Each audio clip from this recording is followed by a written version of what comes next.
താരകങ്ങൾ മിന്നിമായുന്ന മഞ്ഞുകണികകൾ കഥ പറയുന്ന ഡിസംബർ രാവുകൾ. അവ ഒരു ഓർമ്മപ്പെടുത്തൽ കൂടിയാണ്. ചില സ്വാർത്ഥതകൾ കവർന്നെടുത്ത കുഞ്ഞു ജീവനുകളുടെ ഓർമ്മപ്പെടുത്തൽ. രക്ഷകന്റെ ജനനത്തിന്റെ സംഗീതം മുഴങ്ങിയ ഡിസംബർ രാവുകളിൽ അതുകൂടെ സംഭവിച്ചിരുന്നു. ജ്ഞാനികൾ തന്നെ കബളിപ്പിച്ചെന്ന് മനസ്സിലാക്കിയ ഹെറോദേസ് ഉണ്ണി യേശുവിനെ വധിക്കാനായി 2 മതിൽ താഴെയും വയസ്സുള്ള കുഞ്ഞുങ്ങളെ വധിക്കാൻ ഉത്തരവിടുന്നു.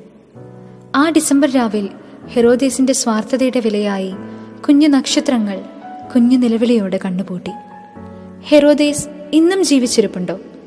സ്വപ്നം കണ്ടു തുടങ്ങും മുൻപേ, കുഞ്ഞു കൈകൾ വിടരും മുൻപേ, കുഞ്ഞു ചുണ്ടിൽ പുഞ്ചിരി തെളിയും മുൻപേ എത്രയോ കുഞ്ഞു ജീവനുകൾ അമ്മയുടെ ഉദരത്തിൽ വെച്ച് തന്നെ കണ്ണുപൂട്ടി.